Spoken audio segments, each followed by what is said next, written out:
we're tackling something kind of heavy, but really important. How trauma, stuff from the past can actually make it harder to heal emotionally later on. Yeah, it's not always straightforward, is it? Definitely not. Yeah. We're going to be looking at Ernie Vecchio's work. He's a trauma psychologist, and he wrote this book, How Trauma Delays Emotional Healing and What to Do About It.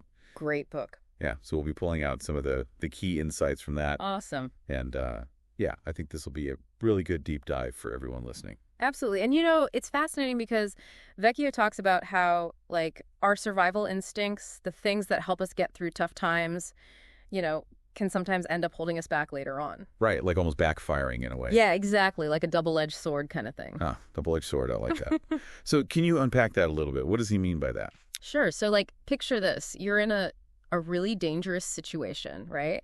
Your body, it kind of goes into this survival mode. All your energy is focused on just getting through that moment, Yeah, absolutely. And so you kind of push aside any feelings of, like, fear or sadness because, honestly, you just don't have the time or the space to deal with them right then. Makes sense, right? Really, yeah. But what Vecchio points out is that while that's totally normal, in the moment, it can create this pattern of avoiding those difficult emotions. Even long after the danger's gone. Oh, I see what you mean. So it's like we get so used to just powering through and pushing those feelings down that it becomes a habit almost. Exactly. And those feelings, they don't just vanish, They got to go somewhere. Yeah, they often resurface sometimes in ways we don't expect. Oh, that's tricky. It is. And that's where another concept that Vecchio talks about comes into play, the ego. Okay, the ego, yeah. And especially its role in protecting us, particularly for folks who've experienced trauma, particularly in childhood. So the ego is like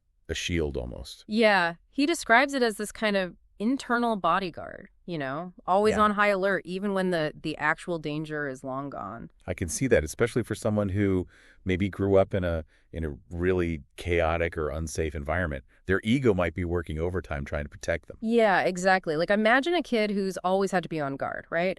Their ego develops these really strong defenses to shield them from getting hurt even more. Right. So even when they're adults and maybe in a much safer place now, that ego is still like scanning for threats. Exactly. And, while those defenses helped them survive back then, they can also cause problems later on. It's like having a bodyguard who's so overprotective that they keep everyone at a distance. Even the good guys. Even the good guys, yeah. So, it can make it hard to really connect with people, to let people in. Okay, so we've got these survival instincts pushing us to avoid tough emotions, and then we've got the ego, like building walls to keep us safe.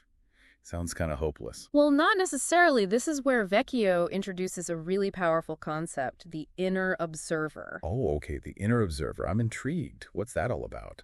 It's like, think of it as this part of ourselves that can observe our thoughts and feelings and actions, but without, like, judging them. So it's not like that inner critic we all have. No, not at all. This is more like a wise friend, someone who helps us understand ourselves better. Interesting. It's like, instead of getting swept away by our emotions or just reacting automatically, the inner observer lets us step back and say, okay, what's really going on here? Why am I feeling this way? So we can start to understand the root of those reactions. Exactly. And as we learn to listen to that inner observer, we start to see those defense mechanisms, the ones the ego built up, more clearly. But not in a bad way. Right. Not in a self-critical way. It's more like, oh, okay, I see why I'm doing this. It makes sense given what I've been through. That makes sense. And that's huge, because once we recognize those patterns, we can start to change them. So it's like we're not just reacting to the past anymore. We're actually able to choose how we respond. Yeah, that's a great way to put it. Vecchio talks about this shift from reenacting past pain to reacting constructively in the present. Reenacting to reacting, okay? It's a really important distinction. Reenacting is like playing out the same old script over and over again. Even when it's not helping anymore. Right. But reacting is about responding in a new way, based on, what we know now, what we need now. It's about making a conscious choice, not just being like triggered by the past. Exactly. It's about taking back control, That reminds me of this time I was having a conflict at work, and my knee-jerk reaction was to just shut down, get defensive. Total pattern from childhood. I know that feeling. But this time, I don't know.